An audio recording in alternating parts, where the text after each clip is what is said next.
नमस्कार, मैं हूँ डॉक्टर पायल रघुवंशी और मैं कंसल्टेंट गायनेकोलॉजिस्ट और फर्टिलिटी स्पेशलिस्ट हूँ। मेरी स्पेशलिटी आईवीएफ में है।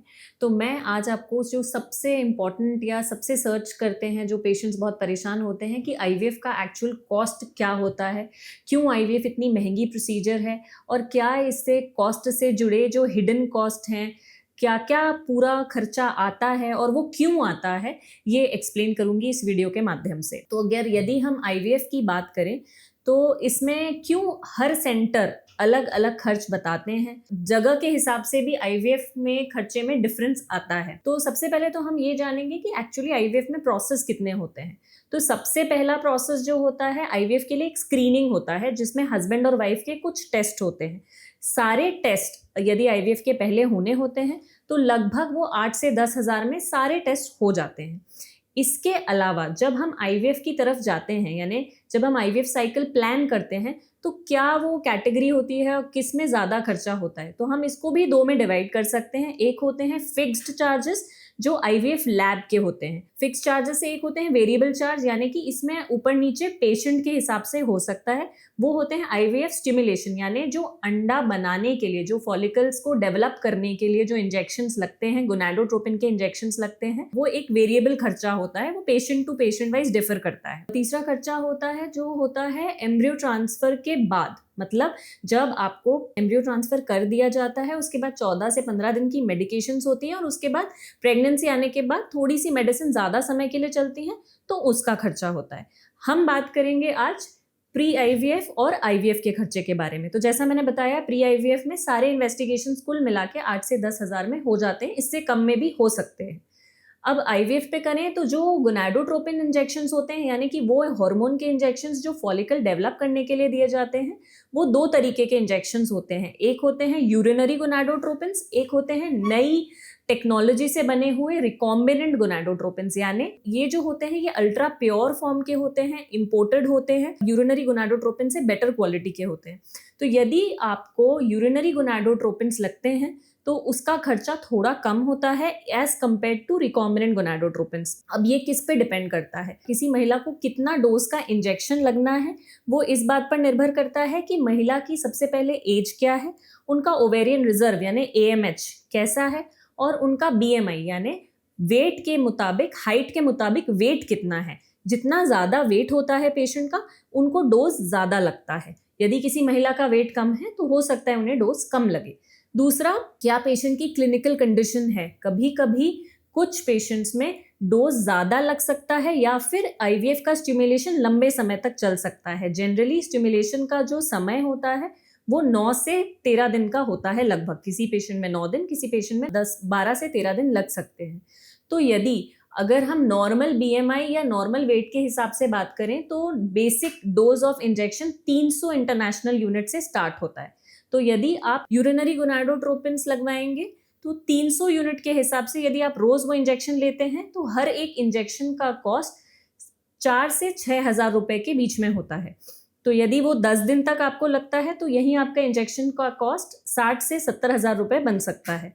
इसी की जगह यदि आप जो रिकॉम्बिनेंट गोनाडोट्रोपिन्स हैं, जो इम्पोर्टेड हैं और अल्ट्रा प्योर क्वालिटी के हैं, वो महंगे होते हैं। तो पर डोज, यानी अगर आप 300 यूनिट्स की बात करें, तो पर डोज आपको 8 से 10 हज़ार का पड़ता है। तो यदि किसी महिला को वो 10 दिन लगा, तो वो 80 हज़ार से 90 हज़ार तक का वो इंजेक्शन लगेगा, मतलब उसका कॉस्ट उतना पड़ जाएगा। तो अगर हम माने तो स्टिमुलेशन का खर्चा, चाहे आप यूरिनरी और रिकॉम्बिनेंट में डिफरेंशिएट ना करें, तो 60 से 90 हज़ार तक का खर्चा सिर्फ आईवीएफ के इंजेक्शंस पर ही आता है। ये इंजेक्शंस इतने क्यों महंगे होते हैं? क्योंकि ये जिस टेक्नोलॉजी से बनते हैं उसमें बहुत सारी प्रोसेसिंग होती है। दूसरा, इनका फ्रीजिंग, यानी कि इनको एक टेम्परेचर सेंसिटिव इंजेक्शंस होते हैं, हमेशा एक फिक्स टेम्परेचर पे रखा हुआ होना चाहिए, तभी ये इफेक्टिव होते हैं। इसलिए इनका कॉस्ट जो है काफ़ी ज़्यादा है। फिर अगर हम इस कॉस्ट को अब हटा दें, पेशेंट टू पेशेंट वाइज वो डिफर करेगा। इसके बाद होता है लैब चार्जेस। लैब चार्जेस मतलब जब आपके एग्स निकाले जाते हैं, एग रिट्रीवल का जो पिकअप का प्रोसीजर होता है, उसमें एक ओटी चार्ज होता है, एडमिशन चार्ज होता है। ओटी में जो डॉक्टर्स की फीस होती है, जो एनेस्थीसिया यानी बेहोशी के डॉक्टर की फीस इसमें इंक्लूडेड होती है। एम्ब्रियोलॉजिस्ट जो आपके एम्ब्रियोज बना रहे हैं, उनकी फीस होती है। फिर जो बेहोश करने के लिए दवाइयाँ दी गई हैं, जो मेडिसिन्स लगने वाले हैं, वो होता है। फिर होता है, अब इसका खर्चा ऑलमोस्ट 10 से 15,000 पर पेशेंट के हिसाब से अगर आप लगाएंगे तो 15,000 ये खर्चा होगा। फिर जब एग्स रिट्रीव कर लिए जाते हैं तो आईवीएफ लैब, जहां आप आईवीएफ होगा आपका, मतलब जहां पे एग और स्पर्म को फ्यूज किया जाएगा, जब उनको कल्चर मीडिया में रखा जाएगा, तो वो जो प्रोसेसिंग होती है वो भी बहुत इंपॉर्टेंट होती है।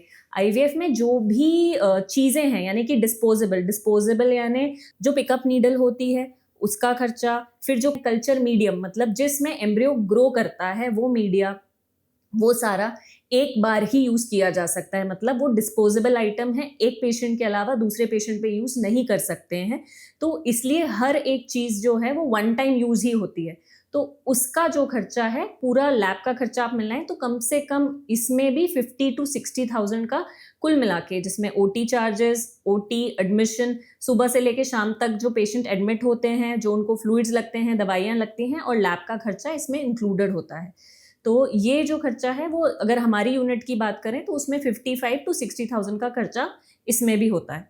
तो कुल मिला के जब आप इन खर्चों को ऐड करेंगे तो मिनिमम खर्चा, अगर आप किसी अच्छी आईवीएफ लैब या आईवीएफ यूनिट से आईवीएफ कराएंगे तो वो कुल मिला के 1.5 to 1.6 लाख तक का खर्चा आएगा। ये वाला जो खर्चा है, मतलब लगभग आपका आईवीएफ 1.5 to 1.6 लाख में बेसिक, यानी अच्छी अगर आप आईवीएफ लैब ढूंढते हैं, बेटर आपके फर्टिलिटी और डॉक्टर अच्छे हैं, कंसल्टेंट अच्छे हैं और अच्छी जगह पे आप करा रहे हैं, अच्छे इंजेक्शंस यूज़ कर रहे हैं, तो आपका ये मिनिमम खर्चा 1.5 to 1.6 लाख आएगा।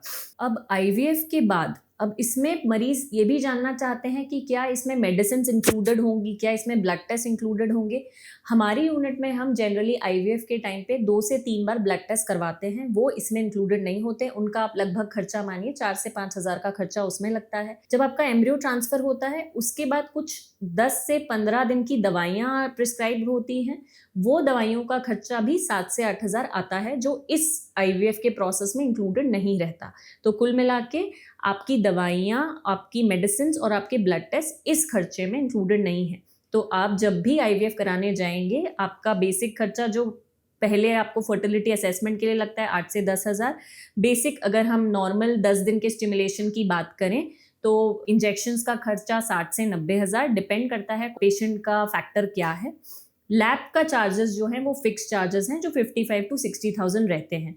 तो इनको आप ब्रेक डाउन करेंगे तो 1.5 से 1.6 लाख में आपका आईवीएफ पूरा होगा। और अगर आप आगे मेडिसिन भी इंक्लूड करेंगे तो 20 से 25,000 with medicine with blood test पड़ेगा। आशा करती हूँ इस वीडियो से आपको क्यों आईवीएफ इतना कॉस्टली प्रोसेस है ये समझ में आया होगा। इससे रिलेटेड, कॉस्ट से भी रिलेटेड यदि आप और कुछ भी जानना चाहें तो नीचे दिए गए कमेंट में ज़रूर मेंशन करें। Thank you.